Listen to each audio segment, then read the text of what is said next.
Hello everyone, welcome to the War Show 210. My name is Ray and I'm back again with another video. This time we're recapping AEW's Double or Nothing pay-per-view from Memorial Day weekend.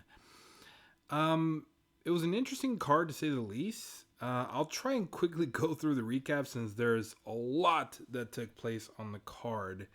We'll start off as far as with the buy-in.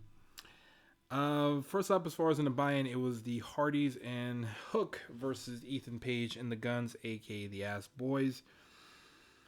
This was not good. It was not great. Specifically referring to Jeff Hardy's performance. Jeff Hardy did not look good in this match. This is pretty much his re-debut again, but it was not very good to say the least. Matt did as far as Jeff Hardy pretty much was botching. He pretty much botched. There was one specific spot in the corner where it just did not look good. It looked like he injured his foot at first. Then he tried to go for a high spot and he just tripped and fell and landed awkwardly. Matt pretty much says that was essentially how the match was planned. I think he's lying. I think he's just being guilty of being a good brother. He was just trying to cover for his brother, but essentially not a good match. Matt and the Hardys and Hook did it as far as win. Ethan Page is now as far as working under Matt Hardy. Me and D both agree that we had the Hardys and Hook win his match, but not a good start prior to the buy-in. This was not a good way to promote the pay-per-view, but I'll get into that in a moment. As far as the pay-per-view buys, it's not as bad as they thought originally. So moving on to the next one. This one for sure was good. It was the Blackjack Battle Royale for the AEW International Championship with Orange Cassidy being the champion. There was a small chance that Orange could have lost here. Vegas essentially for sure thought so. Orange Cassidy was the underdog here. The field was the favorite. In other words, any other wrestler other than Orange Cassidy was the favorite. Me and D both sided with the underdog, Orange Cassidy. Orange Cassidy was the pick for us.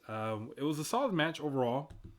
A lot of high spots. The one thing I thought was kind of dumb, I'm going to point out, is Commander essentially doing a high spot where he does the rope walk. Essentially in a battle royale, if you are thrown over the ropes, you are eliminated. What he did instead was rope walk his way across the ring and onto other competitors. In my opinion, I think he eliminated himself, but essentially they pretty much tried to cover that. The commentator saying that Commander, the guy who's walking on the ropes, needed to go through the ropes and then go over the ropes in order to get eliminated, but he never did. He only got to the apron, to the top of the ropes, and then ran across the rope run.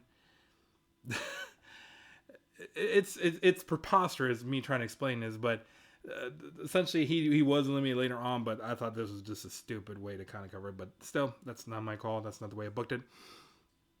It was a solid match. The crowd was definitely hot for this match. I thought that was a good start as far as with the crowd. A lot of people were heavily as far as siding with Orange Cassidy to win. It ended up being as far as Swerve Strickland and Orange Cassidy as the last two competitors. I mean, Swerve, I'm just so glad he was highlighted in this match. He finally got as far as the showcasing. I don't know when that feud with him and Keith Lee's going to ever take place. I mean, I feel like that feud has been going on for almost a year.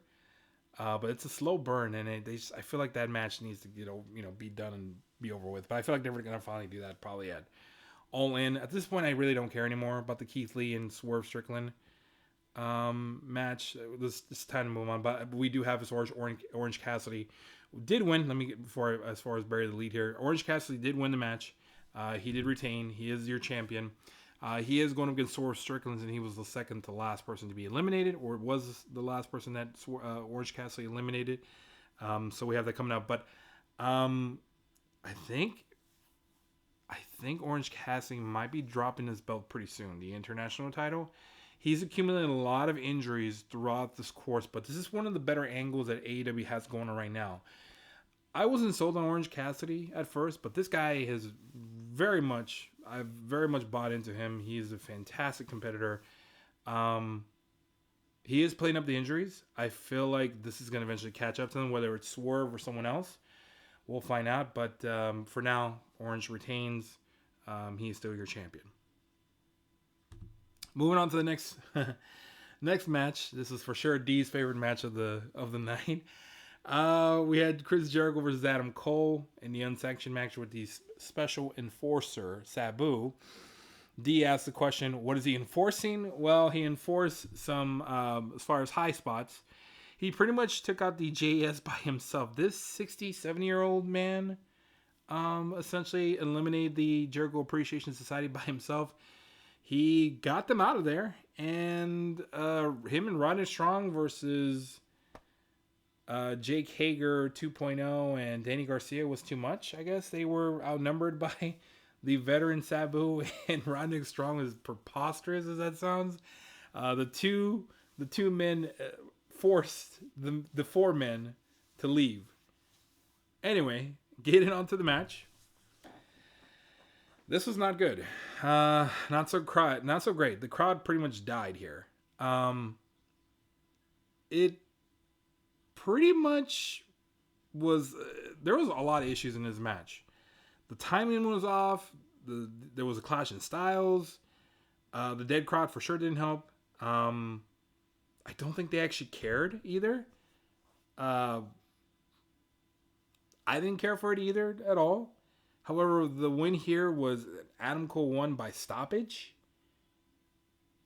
They tried to make it like a UFC ending, which was dumb. But Aubrey Edwards there on the referee on the right stopped the match because of brutality. But this was such a weak finish. It was poorly booked. It needed more brutality. Like, if you're going to, this is an unsanctioned match. If you're going to stop an unsanctioned match, it needs to be for a damn good reason.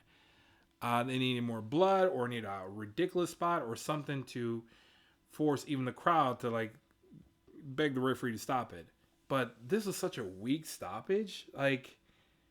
Granted, Chris Jericho did have a black eye during this match, but man, it was not very good. It was not good.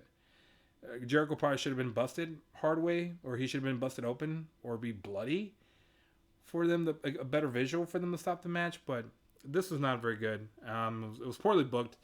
Needed more brutality or blood stoppage, something, but it was not good. I think a regular match would have been fine. It didn't need all this crap. But that being said, it was whatever. But anyway, moving on to the next match. This one was definitely a better match. FTR versus the Triple J, Jay Lethal and Jeff Jarrett. I am going to say real quick, I was very much looking forward to this match. D said D was getting tired of seeing Jeff Jarrett involved in title matches. I just think he's a great worker. I understood why they got the title match, because Jeff Jarrett and Jay Lethal individually pin FTR. And that involved as far as Mark Briscoe to be a special guest referee. This had a better structure to it. But I'm a fan of the new oddities, being Jeff Jarrett, Jay Lethal, Sanjay Dutt, Sonam Singh, and Karen Jarrett. I don't care for Karen, but I digress. I will say D has called me a Jeff Jarrett mark. I mean, honestly, I don't know what he's talking about. I think Jeff Jarrett is great, man. Ain't I great? I mean, I love Jeff Jarrett. I love him to death. He's definitely involved more. I hated him back in 2000. The man tried to book himself to be on top. Didn't work out, but I appreciate the last outlaw. I like him, but anyway. Yeah, you know what? I probably am a Jeff Jarrett mark. Anyway, that's beside the point. Oh, all right, fine, D. I agree. I admit I am a Jeff Jarrett mark. All right, happy? Jesus. Anyway, this match was great. The crowd was dead, mainly through half of the match. But these guys are so good, they definitely got the crowd alive again. I mean, there was so much stuff that happened here. But this match for sure brought them back to life, the crowd. Credit to them being the vets for sure. It definitely felt more of a WWE match, but in a good way. I mean, there was all kinds of shit going on here, and that's the best way I can put it. There was a spot where Jeff Jarrett hit Mark Briscoe with a guitar. My God, did Mark Briscoe sell that? Fantastic. Hell, even Aubrey ate a chair. Like she ate a chair. Oh my God, I popped when I saw that. I'm not so big on Aubrey, but I kind of did like pop pretty damn loud when she got hit with the guitar. But that being said, during the distraction, FTR did hit the Shatter Machine on Jay Lethal. FTR hits it. They win by pinfall. Solid match. Really loved it. Can't say much. Love FTR. Love Triple J. Love Jeff Jarrett. I think it's time to give Jeff Jarrett a singles run. Anyway, moving on to the next match. We had Wardlow versus Christian Cage for the TNT Championship in a ladder match. Now, going into this match, I was terrified for Christian because this man has taken so much damage during all the TLC matches in WWE. The guy literally retired and for a while because he was done. Doctors told him he couldn't wrestle anymore. He came back after a second opinion. AEW signed him.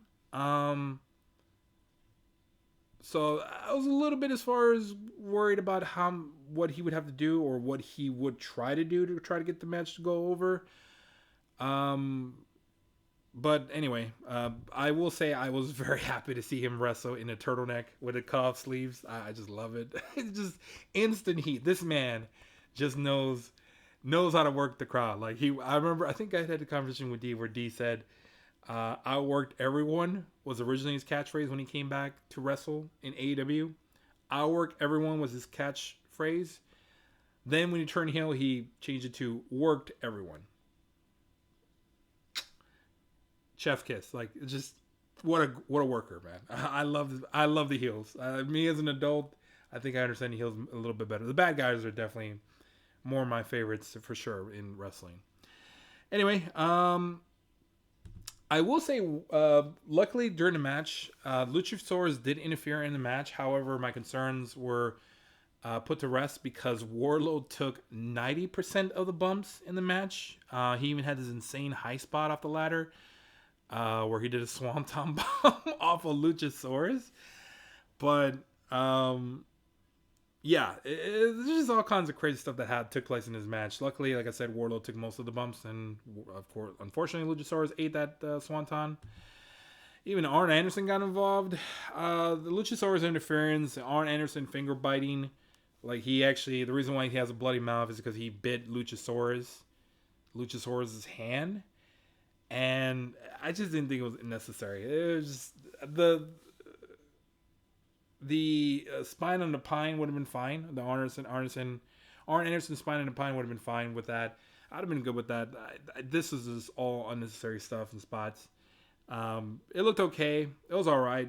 It was an okay match. Both me and D had Wardlow retaining. He did retain. So Wardlow wins the ladder match from climbing up the ladder, collecting the belt. And I'm not sure where to go from here. Wardlow has lost a lot of steam since last year. A year ago, he was one of the hottest baby faces going in against MJF. And there was an issue where MJF no-showed at a meet and greet. And he got a lot of heat backstage from that. And that kind of took away a lot away from Wardlow. But I don't know what they're going to do next. Like, I think this experiment kind of failed. I already had this conversation with D where I think it's time to turn him. But we'll see. This project failed. It's time to reset this man, but we shall see where this goes next. Moving on. We had the AEW Women's World Championship with Jamie Hayter, the champion, versus the challenger Toni Storm. Going into this match, Jamie Hayter was the favorite. Toni Storm was the underdog. I had that conversation with D. We both picked... No, actually, no, I take it back. Initially, me and D picked Toni Storm for the upset. However, D changed his prediction because he realized that me and him were having similar picks, so he wanted to be more contrarian. I applaud him for trying to do that. However, we were both aware that she was hurt, Jamie Hayter specifically, and they worked it that way. I mean, Tony pretty much dominated this match, essentially, and of course, there was some interference from the Outcasts, the WWE girls from Ruby, Soho, and Saraya. But essentially, Tony got the swords to win. Tony goes over on Jamie Hayter. She gets the upset. She is your new AEW Women's Champion. Of course, the Outcast did play a factor into this. But if Jamie was that hurt, I don't even know why they even did the match. I guess she felt fine enough to wrestle to put the belt on Tony, especially, let Jamie as far as heel. But I don't think the injury is that bad.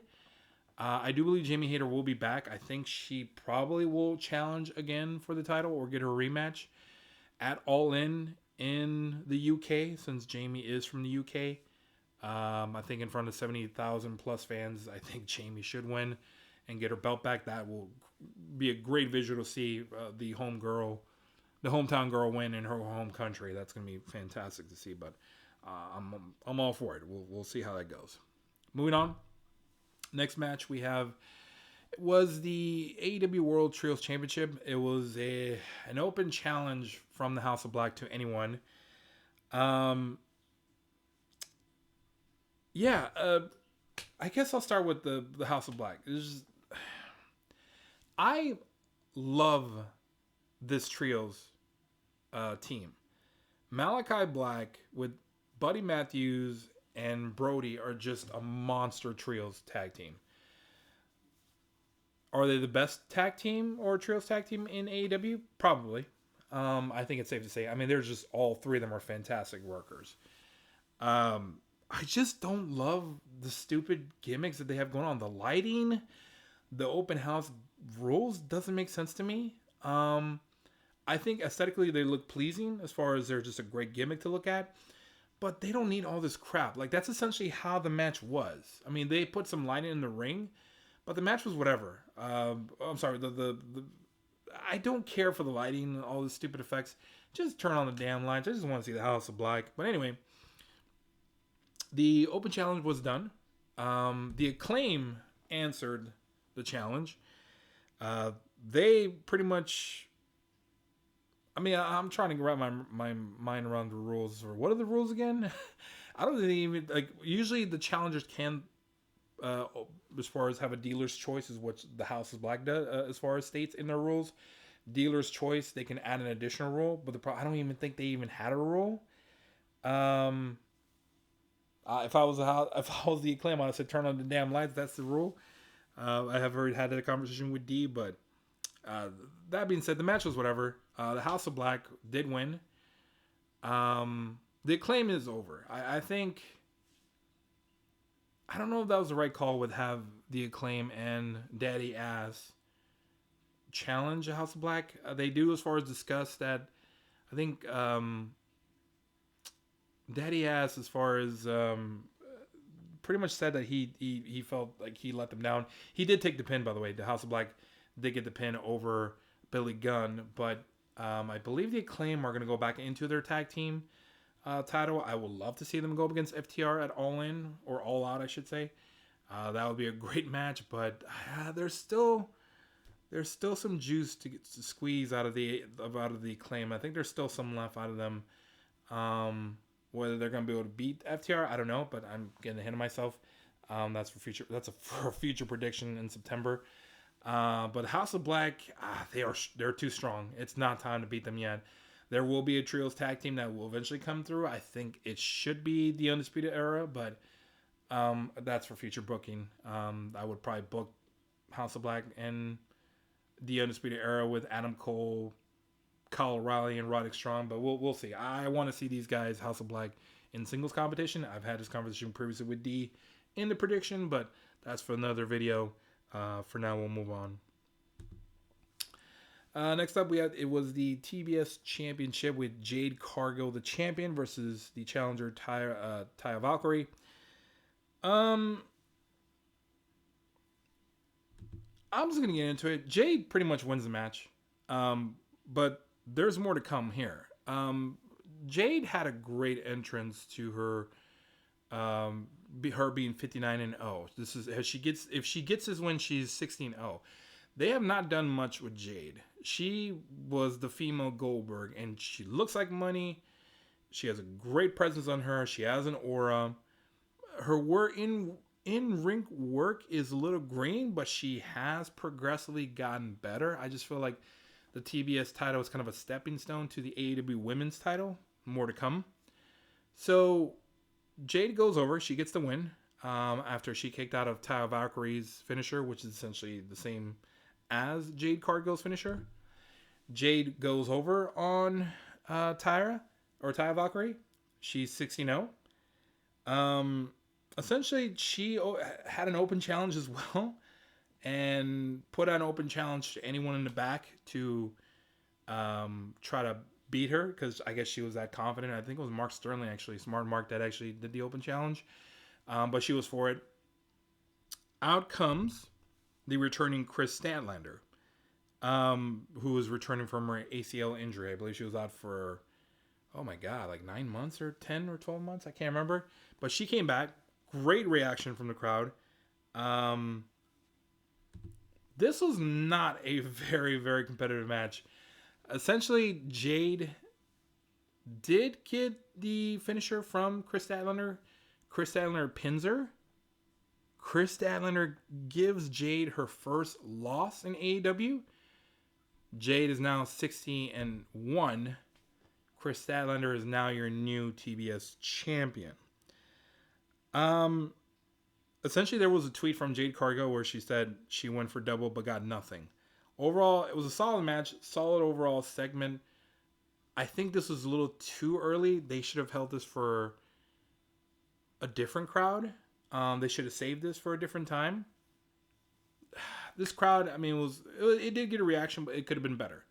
I believe a Chicago crowd or a Toronto crowd or a Boston crowd or a Los Angeles crowd would have amplified this for sure. It was a bit underwhelming. I think Tony Khan bet on the crowd to have a good reaction. They did have a reaction. It was a half-assed reaction. But I mean, still, it was good to see Chris Statlander come back. I did actually make that prediction that it would be Chris Statlander that would dethrone Jade, but not this quickly. So I was a little surprised that she came out, but I kind of had a feeling that she would get the win. But that being said, congrats to Chris Statlander. Hopefully she can stay healthy enough to hold that title. So we'll see. As D calls her, the female CM Punk. Anyway, moving on to the co-main event we had was the AEW World Championship. Yeah, I'll just go with the guys here, as you see. We pretty much essentially had Jungle Boy to your left, Darby Allin in the middle as a kid, and Sammy Guevara as the three pillars to the fourth pillar, MJF, the self-proclaimed devil. Awesome visual for MJF. He is sitting at his throne waiting to make his walk to the ring. The match starts off pretty good. Essentially the pillars, the other three pillars, as MJF calls them, tried to pretty much gang up on MJF. That didn't work for too long, as essentially, eventually they all pretty much try to go against each other, go try to win the title for themselves. It's all every man for themselves, of course. MJF didn't have to take the pin for him to lose the title here. But just overall, I mean, just what an outstanding pace and performance by these young guys. I mean, they're young workers. They're still young. They're in their 20s. But man, do they have a bright future as far as AEW goes. Whether or not MJF stays in AEW, that's yet to be determined. He is kind of teasing to jumping ship. More to come on that. But just great work. This co-main event was better than I expected. No one really thought MJF was going to lose. We all pretty much picked MJF to win. He was the odds-on favorites. He was a minus 5,000 favorites, meaning that you had to bet $5,000 to win $100. That's just insane. but he was the safest bet of the weekend. No one really thought MJ was going to lose. He did not. Just overall, as far as the spots in this, as far as match, just great visuals, great in-ring work by all four guys. Like I said, I mean, just a great match. Crowd definitely ate it up. Crowd definitely came alive for this match, but pretty much alluding to it, MJF retains. He is still your AEW World Champion. Yeah, he pretty much, as far as won, MJF won by via headlock pin on Darby. He pretty much beat him the same way he beat him the last time. Interesting way to pretty much go as a callback for that. I mean, I think the build up to this co-main event was not great, but the match we knew was gonna be good. It was good, not great. It could have been better because no one. The reason why it wasn't great is because no one really believed MJF was gonna lose. But still, I mean, I don't think it's time to take the belt off him. The guy is just too good. He needs more time with the belt, and I think he needs better challengers for sure. But still, MJF retains. His reign of terror continues. After the show, though, there was a press conference with him and Tony Khan. He did, as far as discuss about him taking his ball and going home. It was reference to WWE, and he made no secret about it. Like, he pretty much he is making the angle, or pushing the angle of him possibly leaving with a bidding war. He's pretty much already directly referenced WWE with Nick Khan and Triple H and some of the WWE guys are from there. Of course, him talking about Cody jumping ship that he would join him. He's pretty much, as far as already hinted at leaving if WWE pays him. I honestly don't blame him if they overpaid to get him. I think it's just an angle. I think he's still under contract. He's actually still under contract until 2024. Still a long ways to go, but we'll see where this goes. But anyway, I digress. Moving on to the final match of the weekend, which was the Anarchy in the Arena with the Elite versus the Blackpool Combat Club. Now, real quick, before I get into the details of the match, the Elite with the Young Bucks, Kenny Omega, and Hangman Page, it was a reunion, and that was years in the making, I guess, because they broke up actually back in 2020. This was a very, I mean, you think the Bloodline storyline was long? This is even longer. This has been playing out since 2020 during the pandemic, where Kenny Omega and Hangman were actually tag team champions at one point, when they actually went up against the Young Bucks, the two brothers on left and right. That was one of the better matches I've seen, but they reunited for a common enemy, which was the Blackpool Combat Club. But getting into this, John Moxley made a prediction. Blood was promised. A bloodbath was promised. How did it go?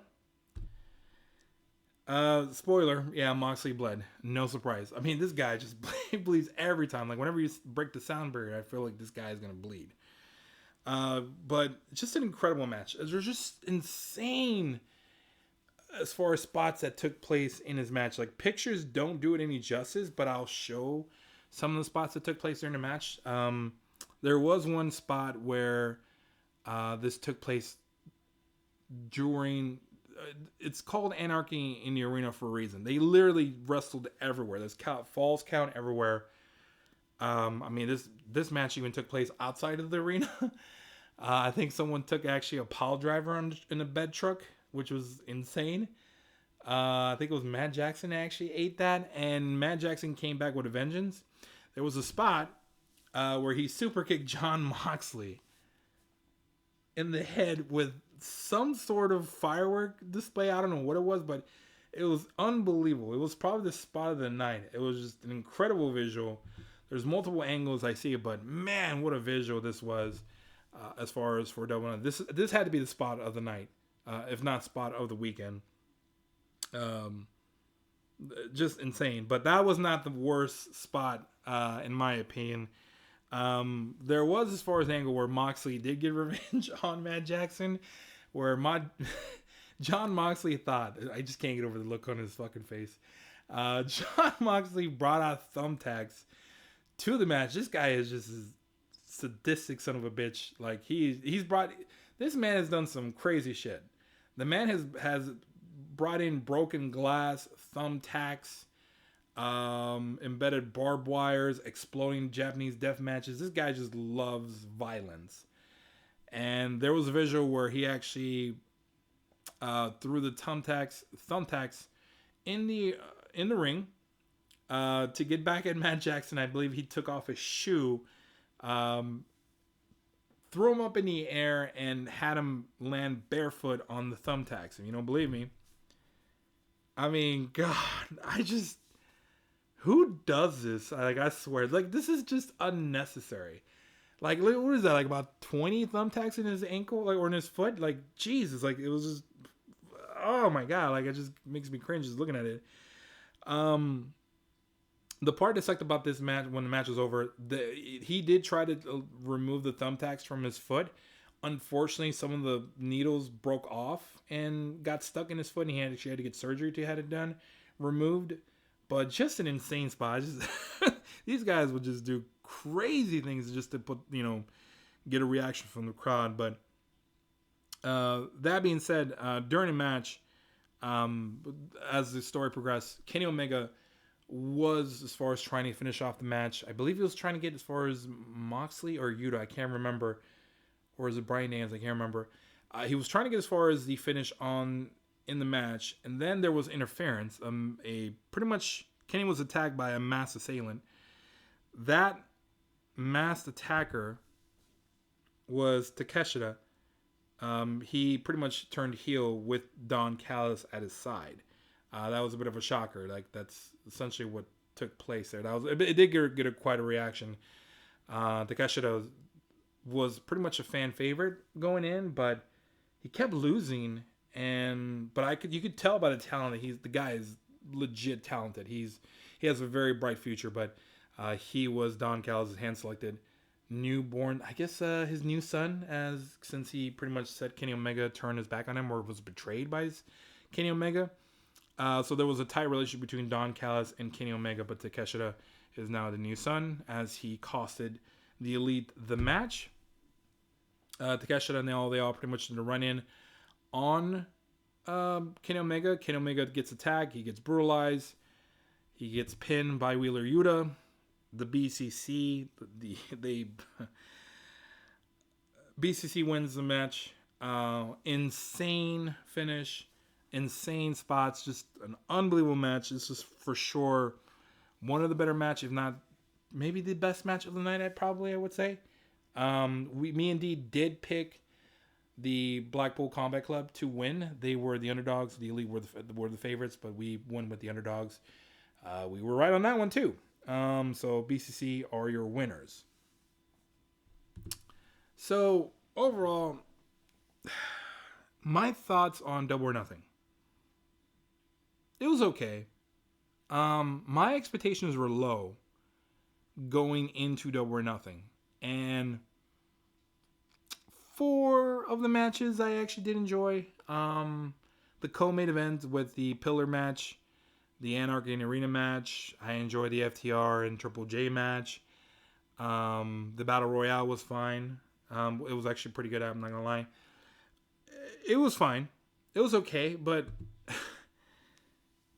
I mean, it was a weak start, but a strong finish. I mean, this picture pretty much summarizes the pay-per-view in my opinion. Overall, this crowd, this pay-per-view drew over 10,000 people. But thumbs down to the crowd. Like, just a poor reaction from this crowd. Like, this crowd was just sitting on his hands. Like, I don't know what they were waiting for. It was essentially like a WWE crowd. They pretty much popped for the entrances and popped for some of the spots and the finishes. But just a weak crowd. It was not your typical AEW crowd. If you go back to 2019 when AEW first started in its inaugural pay-per-view with Double or Nothing, that crowd was just on fire. It was white hot, like on fire. compared to this crowd, like it was the same venue too. I just don't know what happened, but yeah, just do better next time, Vegas. Just terrible. Anyway, for Double or Nothing 2023, here as far as the Wrestling Observer, as far as ratings from Dave Meltzer, the buy-in, that one for sure, I wouldn't even give it a 1 star. Meltzer was a little more accommodating to them. He were more generous, star and 3/4.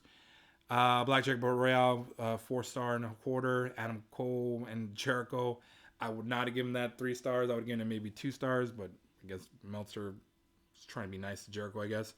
FTR and Jay Lethal and Jeff Jarrett, 4 star. It was a solid match. I could have done better. Wardlow, Christian Cage, 3/4. It was fine. Tony Storm, Jamie Hayter, that was a little harsh for a 1.5 or a star and a quarter. That was kind of low. I would have given it at least 2, but I mean, it's not Jamie Hayter's fault that she was injured, that she couldn't perform, but whatever. House of Black, 3.25. That's fine. Jade Cargill and Ty Valkyrie, man, just Dave didn't like the women's matches, I guess. I don't know. I thought that was fine. 4 Pillars match was 4.75. Damn near a 5-star. I thought it was good. I would have given it 4 stars. I'm fine with it. And of course, Meltzer's typically anything that involves Kenny Omega, he automatically gives a 5-star rating. No surprise, he gave it a 5-star. But it was a really, really, really, really good match.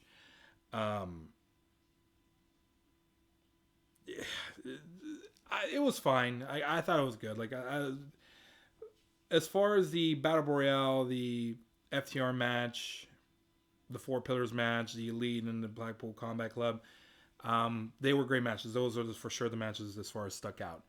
But overall, Night of Champions and NXT had harder crowds, but Double or Nothing had the better main event matches for sure, in my opinion. But overall, there was great highlights as far as matches. We didn't even talk about NXT, and unfortunately, we don't have that many people as far as watch NXT. The Dragunov and God, his name is escaping me right now. Dijak match was fine, was really good. That was probably the most brutal match I saw the entire as far as weekend, but it was a good weekend of wrestling. It was fine. Double or Nothing was fine. I keep saying that. It was okay. My expectations were very low at the time, and when I told that to D was very surprised. But D was it sounded like D can correct me. It sounded like he was a little bit disappointed as far as the card for Double or Nothing. I think he was more disappointed in the crowd. He did tell me as far as thumbs down to them. We actually did watch NXT together, and we agreed that one was for sure a better crowd. But the WWE crowd, it felt like they reversed. The AEW crowd was with WWE, and the WWE crowd was with AEW. It was weird. But overall, Double or Nothing was fine. My expectations were low, as I said. However, the upcoming cards that are coming up with the Forbidden Door in Toronto, All In Wembley in the UK, All Out in Chicago, my expectations are very high with those. I am expecting to be blown away. My expectations are high, and I still think that those cards are going to deliver.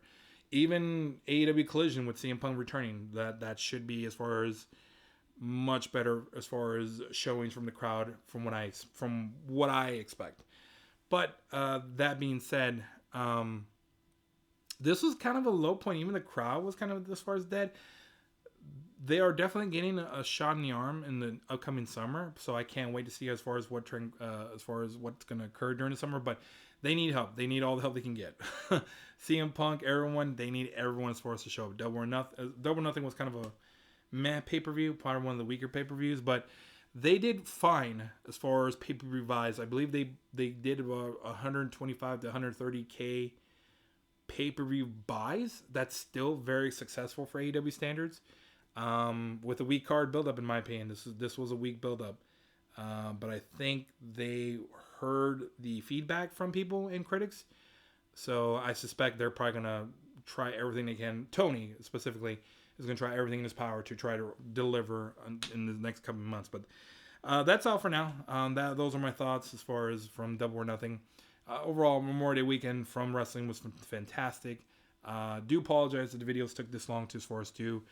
I will be back. I believe D will join me next time for the state of wrestling as far as what's going on. So we'll try to do as much as we can to give our opinions on what's coming up, what's happening with wrestling. It's a great time to be a wrestling fan. If you're trying to get as far as watch wrestling or curious about it, it is really, really a good time to start watching it now. I strongly recommend everyone try to get in if you're interested. That's all for now. Please like and subscribe as far as to the videos. That really does help as far as try to get more content out. It encourages us to do more. If you have any as far as comments, questions, concerns, feel free to comment in the comment section. Give us some feedback. We will definitely read out everything we got. But that is all for now. We'll be back later. We'll be back next time. Good night.